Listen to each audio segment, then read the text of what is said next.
Sheng Jiaoyu was coldly rebuked by the man. She was in a dilemma about whether to wear this precious cloak or not. For a moment, she was stuck in a deadlock, with her brows unconsciously furrowed and her small, stern face showing a distressed expression. Her eyes remained cold, but because of her delicate and soft facial features, her look didn't seem as serious as before. Cold wind seeped through the walls of the wing room. Outside, the snow was getting heavier, covering everything with frost and snow, and the wind that swept in carried sharp ice chips. It whistled as it beat against the old carved wooden door. Seeing that she didn't appreciate his kindness, Wei Jing wouldn't force her.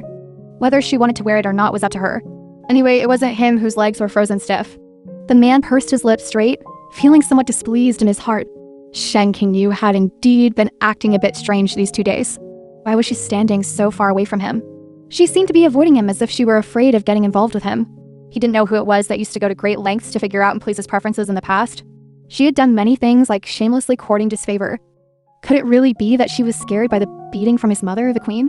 Sheng Jiaoyu's courage shouldn't be that small.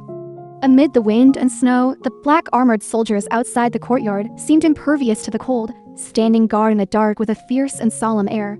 Xing Kun stood at the bottom of the steps. Through the door and window, he reported to the man inside the room. "Your Highness, Master Yuan Liao is already in the side wing room." After a moment of silence, the door was pushed open from the inside. The gust of wind and snow blew into the room with a chilly whistle. The man's robes flapped. He had changed into a round-collared robe made of precious blue brocade, with a black cloak embroidered with golden threads in the shape of cranes on the outside.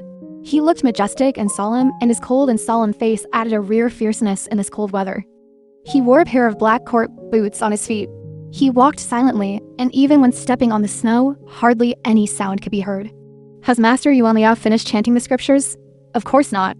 It was Xing Kun who held a golden knife to Master Yuan Liao's neck and brought him to the side wing room.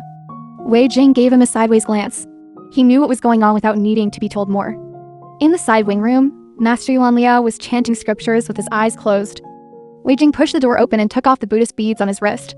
His eyes were cold as he said with a light sneer, "Master Yuan Liao, it's really not easy to see you." Master Yuan Liao slowly opened his eyes, clasped his hands together, and said respectfully and calmly, "Your Highness, the Crown Prince." The monk didn't look very old, and his features were also gentle and peaceful. He didn't show any panic or fear when being trapped. He calmly looked at the Crown Prince and said slowly, "Your Highness, your fierce aura is even stronger than before." 3 years ago, Master Yuan Liao was already in this temple. He bluntly said that the Crown Prince had a heavy murderous aura and a violent temperament, and was born with a lonely and fierce fate like the King of Hell. His murderous and violent nature was hard to dispel, which was frightening.